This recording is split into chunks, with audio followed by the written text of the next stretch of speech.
Clasificación B, bajo supervisión de un adulto.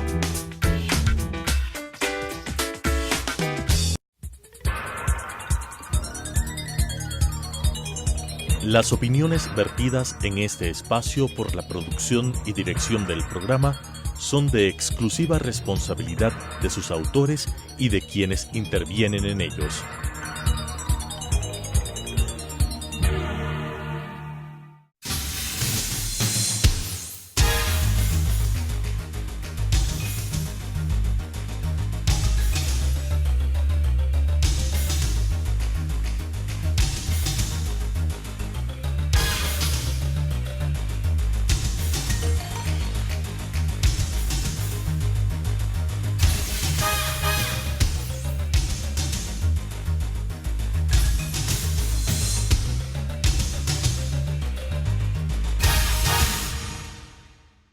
Bienvenidos a Debate Jurídico, el programa del Colegio de Abogados de Pichincha, a nuestros televidentes, a quienes nos escuchan.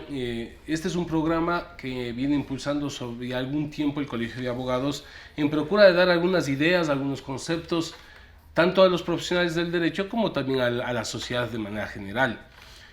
Esta semana nosotros hemos decidido tomar un tema como es la disolución y la liquidación de sociedades conyugales. ¿Por qué hemos escogido para esta semana este tema? Primero porque el Colegio de Abogados consideramos con varios profesionales de que es un tema que no se maneja adecuadamente algunos elementos, precisamente por las reformas que existen en nuestra normativa, en el COGEP, etc. Pero también vamos a ir conversando durante el programa que el Colegio de Abogados ha preparado un curso, un seminario, que lo llamamos un diploma especial para experto en régimen de disolución y liquidación de sociedades conyugales. Y entonces creemos importante, colega abogado, de que un poco veamos hacia dónde va a caminar precisamente este curso que vamos a realizar. Y por supuesto, para hacer el mismo, hemos invitado a una de sus expositoras. Queremos en nombre del Colegio de Abogados agradecerle a Marianela Maldonado, quien es catedrática universitaria y especialista en Derecho de Familia. Gracias, Marianela. Muchísimas gracias a ti. Entonces empezamos un poco, queremos conceptualizar algunas cosas. Ayúdanos el concepto y la naturaleza jurídica de la sociedad conyugal. ¿Cómo entendemos esto de la sociedad conyugal? Gracias. Sí, efectivamente nosotros hemos organizado este curso justamente para poder dar luz a la sociedad ecuatoriana, especialmente a los especialistas en derecho, para que no confundan el término sociedad conyugal con liquidación de sociedad conyugal, porque la sociedad conyugal es una cosa y la liquidación es otra. La liquidación implica todo el proceso que tenemos que pasar una vez que se divorcian dos personas para poder terminar con la adjudicación y con la partición de los bienes activos y pasivos de una sociedad conyugal. Antes que eso suceda, ¿qué es la sociedad conyugal? Exactamente, precisamente a eso voy. La sociedad conyugal en sí es una comunidad de bienes que existe una vez que dos personas se casan e inscriben su matrimonio en el registro civil. Esa es la sociedad conyugal. Entonces, pero tenemos varios tipos de regímenes matrimoniales. Así es. Una vez que se inscribe el matrimonio en el registro civil, hay sociedad de bienes. Esa es la sociedad conyugal. Es decir, los cónyuges son copropietarios de todos los bienes de la sociedad conyugal. Entonces, tenemos dentro de la estructura del derecho de familia regímenes matrimoniales de sociedad conyugal diversos. Se dividen, por ejemplo, en tres dentro de la jurisprudencia internacional. El régimen matrimonial único, es decir, mis bienes son míos y los tuyos son tuyos y nos casamos, pero juntos. Cada quien lo suyo. Cada quien lo suyo. Y el régimen de la sociedad conyugal, que es una vez inscrita el matrimonio dentro del registro civil, los bienes pasan a formar parte de la sociedad, de la empresa matrimonial.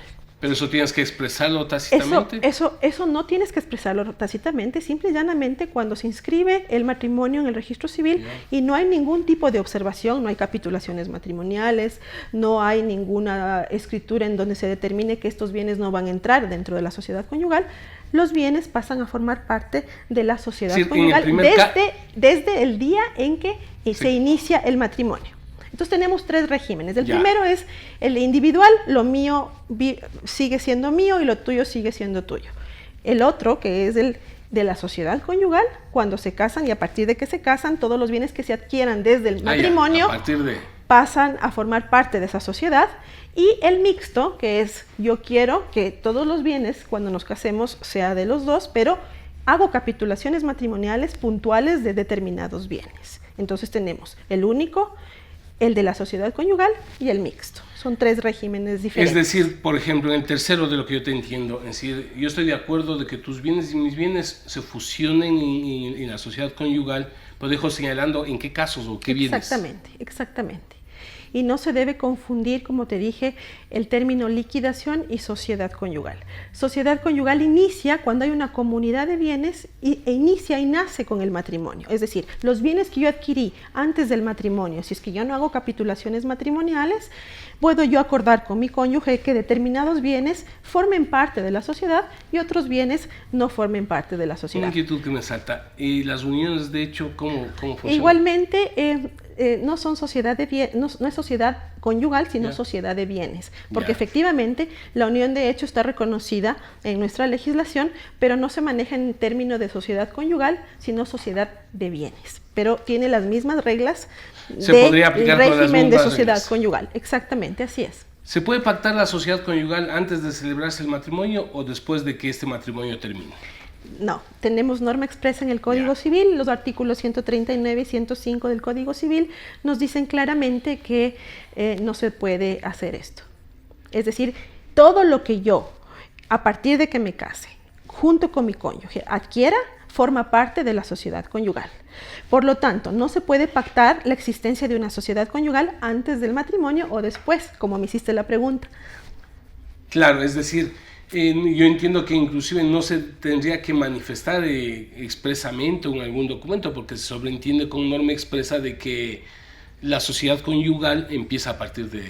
Es importante también recordarles a nuestros televidentes que dentro de la disolución de la sociedad conyugal tenemos el artículo 189 del Código Civil que dice cómo termina la sociedad conyugal. La sociedad conyugal termina con la terminación del matrimonio, con la declaración de nulidad del matrimonio, termina con una sentencia de posesión efectiva o con la sentencia judicial que declara la disolución. Esos son los tipos de disolución. Esos son cómo termina, los tipos de disolución de la sociedad conyugal, determinados en el 189 del Código Civil. ¿Cuáles nomás eran estos? Primero, terminación del matrimonio.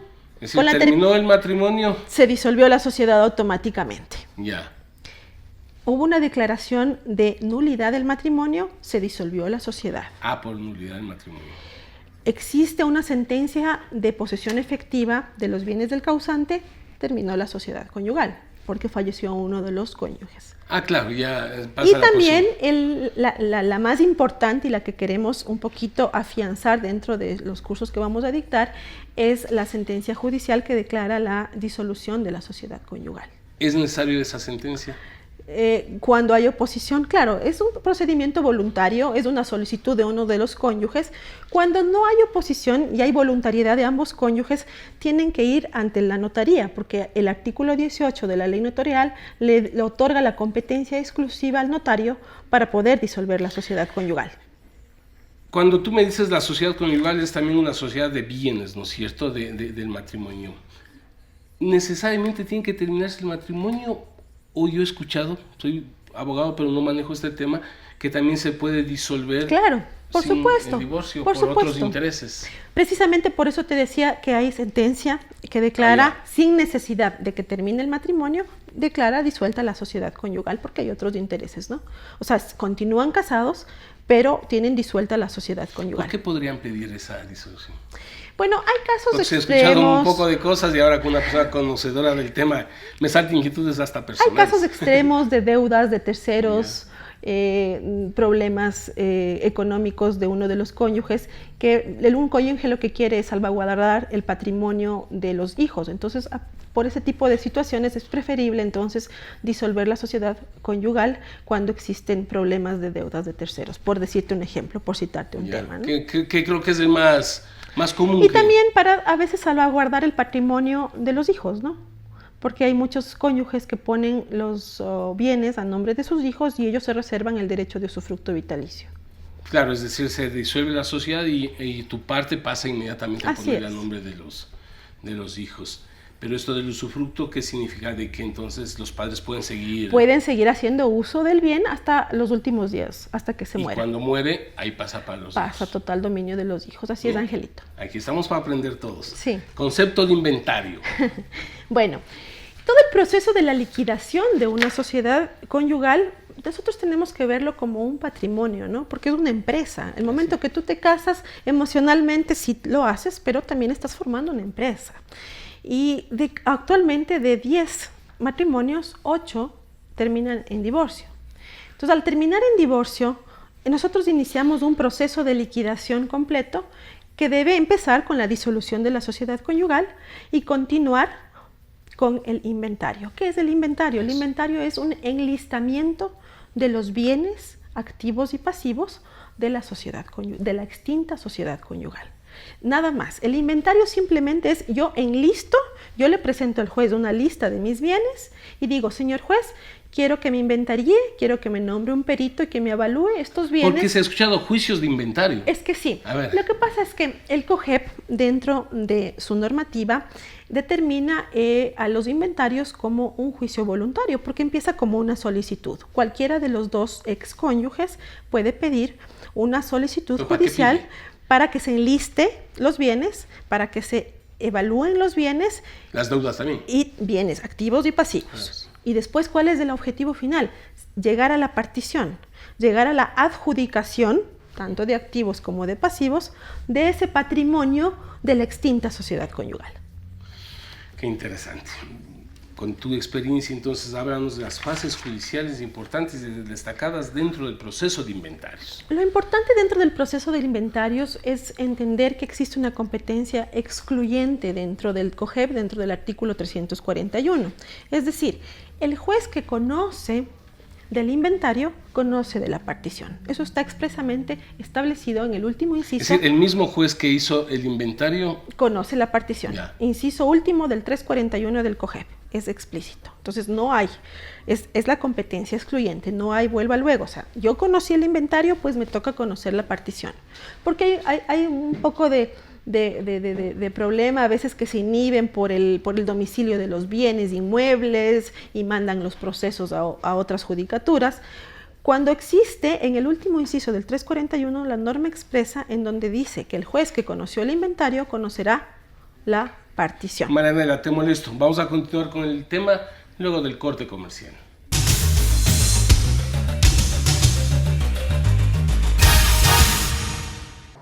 Adriana, cancélame todas las reuniones. No voy a ir a la oficina. Estoy con una jaqueca que no aguanto. ¡El jefe no viene!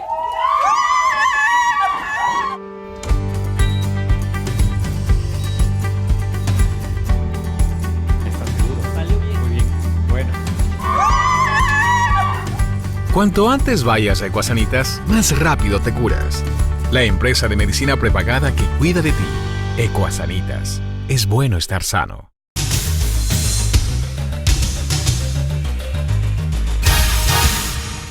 Continuamos con Debate Jurídico, el programa del Colegio de Abogados de Pichincha. Para quienes nos sintonizan en este momento, estamos con la doctora Marianela Maldonado, colega abogada.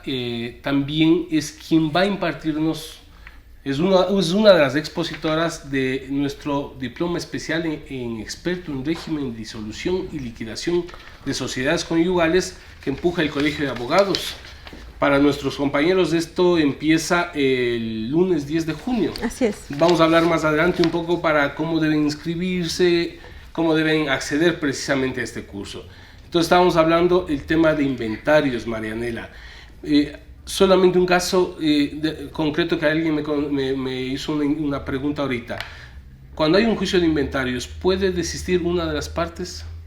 A ver, ¿Por qué? Estábamos hablando en primer lugar sobre el flujograma, qué nomás tenemos que hacer para el inventario, ¿no? O sea, yo soy un excónyuge y quiero presentar una solicitud ante el juez para que me enliste los bienes. Ya. Entonces, primeramente tenemos que presentar ante la unidad judicial de familia una solicitud para hacer el inventario. Esa solicitud debe cumplir los mismos requisitos que una demanda contemplada en el artículo 142 del COGEP.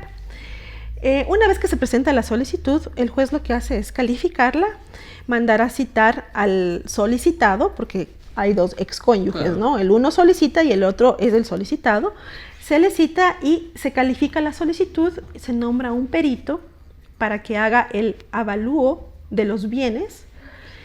Una vez que el perito se ha posesionado, ha presentado su informe, el juez debe poner en conocimiento el informe de los bienes inventariados a las partes, a los solicitantes, Ya. porque no hay controversia.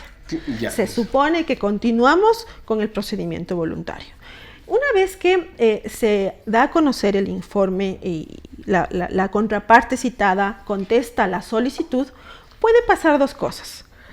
No se puede oponer y simplemente hace alguna observación pequeña de forma al informe pericial, o se opone y dice: un momento, señor juez o señora juez, aquí no están tomados en cuenta todos los bienes, están escondiendo Eso te iba a bienes. decir, claro. Y esa ¿Sí? sería ya lo que me estás hablando, Entonces, la oposición ahí, al inventario. exactamente, ahí entramos al tema de la oposición al inventario. ¿Por qué? Porque el excónyuge, actuando, entre comillas, eso se verá dentro del proceso, con lealtad procesal, dice: en un ratito, o sea, aquí hay un bien que no está tomado en Que cuenta. no está en la lista. Entonces, ¿qué pasa ahí? Ahí presenta una oposición que ya no es solamente de forma respecto al informe pericial, ya es una oposición de fondo en donde el procedimiento voluntario se torna en procedimiento sumario. Pero además, tú me decías un caso, además de oponerse tal vez porque algún bien no esté en la lista, pues puede ser también, pregunto, que si yo me opongo porque tal vez el perito no hizo bien el avalúo. Claro, cuando hay oposiciones a los informes periciales, los solicitantes tienen la opción de pedir un segundo informe, un informe Sí, dirimente. que se nombre otro Que se perito. nombre otro perito y se haga otro informe en base a las observaciones que ellos han hecho dentro del otro O que informe. una de las partes Sí. hizo la observación. Eso, por ejemplo, es manejable porque se puede nombrar un segundo perito y el perito realiza su informe dirimente y el juez tiene los suficientes implementos para poder decidir al final y tomar en consideración las recomendaciones del informe pericial, que en realidad no está ni otorgando ni quitando propiedad. Lo único que está haciendo el juez es aprobando un informe parcialmente o totalmente, Claro, pero no está otorgando ningún dominio ni No, porque propiedad luego a nadie. viene lo que te entiendo, Porque ya luego viene ya la liquidación. la partición, La partición. que es la fase final de la liquidación. ¿Ya? ¿Cómo se resuelve esta oposición entonces?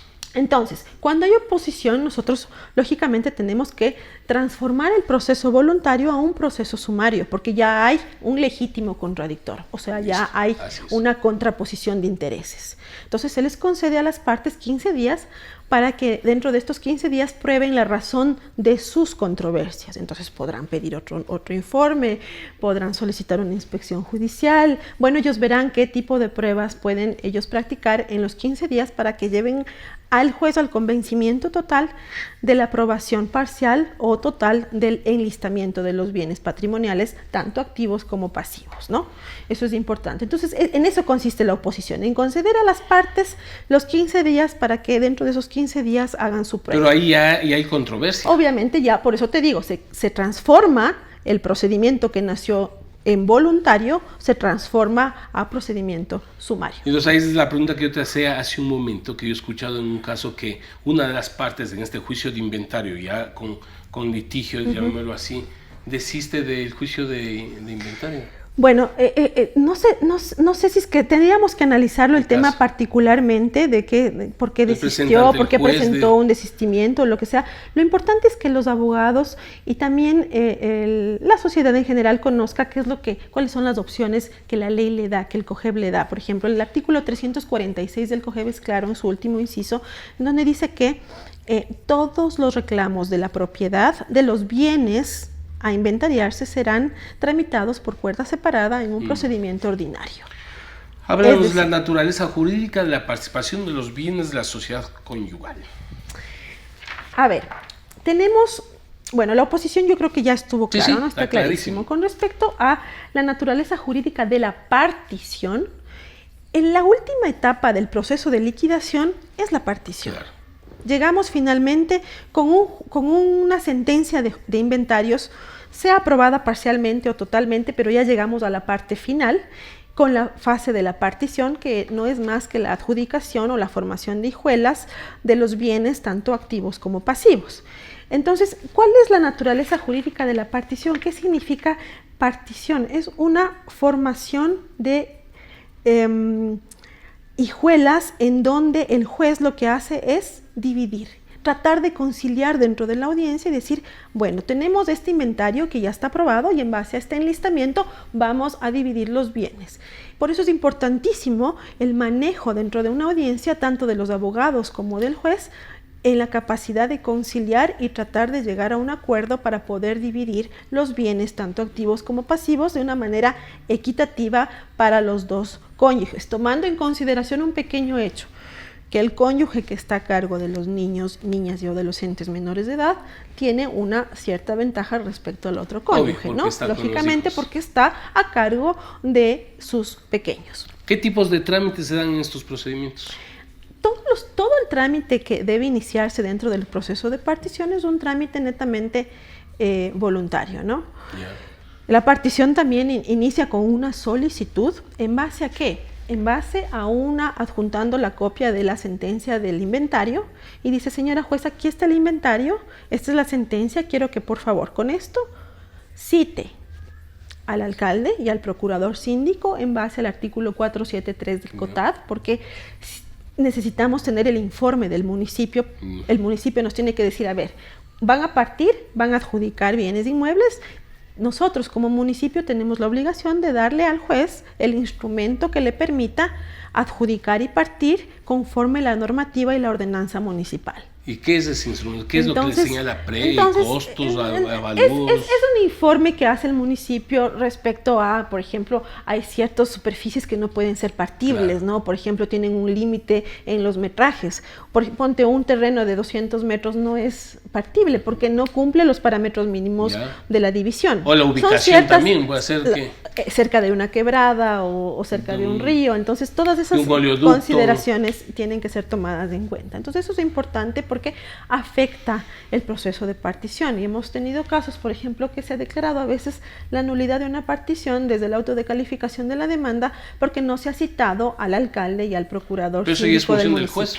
Lógicamente, por eso es importante que los abogados, al momento que hacen las demandas, también sepan y tengan el conocimiento general de que esta es una solemnidad, que se debe pedir que se les cite al síndico y al alcalde para que presenten el informe municipal para la partición correspondiente. Marianela, respecto a vacíos legales dentro de la liquidación de la sociedad conyugal en general.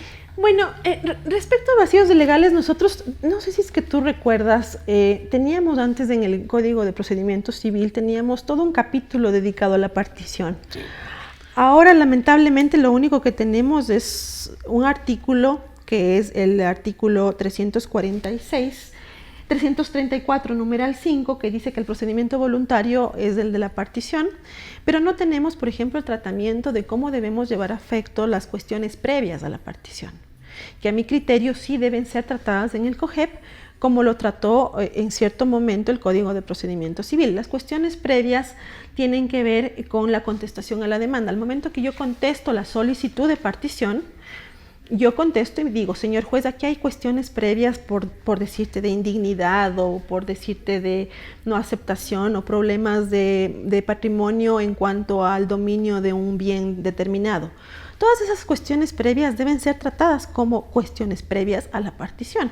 Y esto, lamentablemente, dentro de nuestro Código Orgánico General de Procesos no está. Otra cosa que es importante recalcar es el tema del informe pericial cuando la parte demandada aduce